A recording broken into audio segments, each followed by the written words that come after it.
নমস্কার বন্ধুরা, দেবাশিস কুকিং চ্যানেলে তোমাদের সবাইকে স্বাগত। আজকে আমি আলু বেগুনের রসা রেসিপি তোমাদের দেখাবো।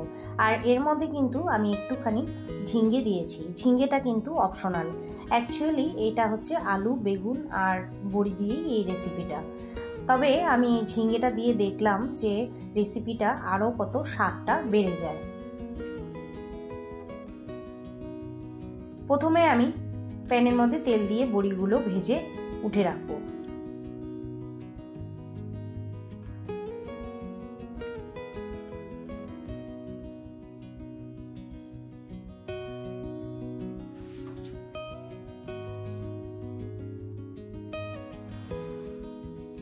এবার এর মধ্যে একটুখানি তেল দিয়ে আমি আলুগুলো ছেড়ে দেব। এবার একটুখানি সামান্য লবণ দিয়ে আলুগুলো একটু ব্রাউন কালারের করে ভেজে নেব।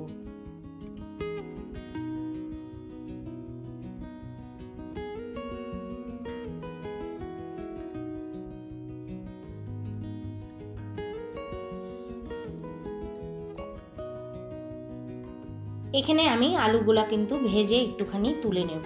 এবার তেলের মধ্যে আমি জিরে দিয়ে ঝিঙ্গে আর বেগুনটা যে কেটে রেখেছিলাম সেটা আমি দিয়ে ভালো করে একটু নেড়ে নেব। নেড়ে নিয়ে এখানে আমি হলুদ গুঁড়ো আন্দাজ মতো লবণ দিব। একটুখানি নেড়ে নিয়ে আমি যে ভেজে রেখেছিলাম আলুগুলো সেগুলো এখানে দিয়ে নেড়ে নেব।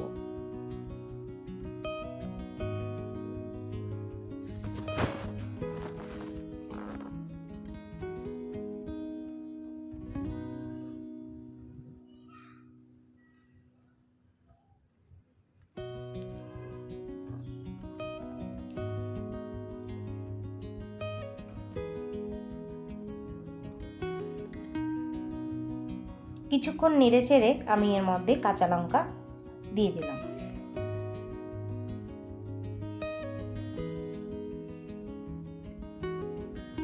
আর সামান্য একটুখানি জিরে গুঁড়ো দিয়ে দিলাম।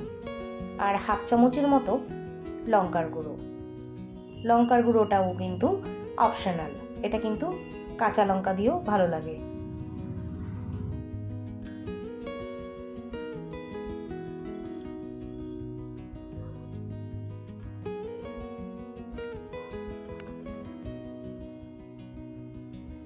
পুরো ভালো করে কষিয়ে এর মধ্যে আন্দাজ মতো জল দিয়ে দিলাম।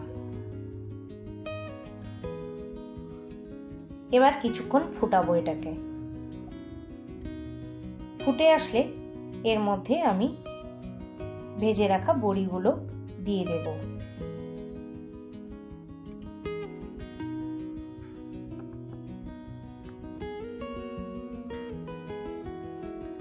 একটুখানি নেড়ে নিয়ে 5 মিনিটের মতো এর মধ্যে ধনেপাতা কুচি দিয়ে দেব। ধনেপাতা কুচিটা কিন্তু আমি একটুখানি বেশিই দিলাম,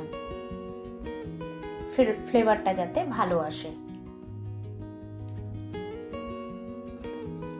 এবার 10 মিনিট এটাকে ফুটিয়ে আমি একটা পাত্রে নামিয়ে নেব। দেখো আমার রেসিপিটা কিন্তু হয়ে গেছে। তো বন্ধুরা, আশা করি রেসিপিটা ভালো লেগেছে। ভালো লাগলে রোজকারের মতো কমেন্ট করতে ভুলো না, আর একটা লাইক করে দিও। ততক্ষণে তোমরা সুস্থ থাকো, ভালো থাকো। বাই।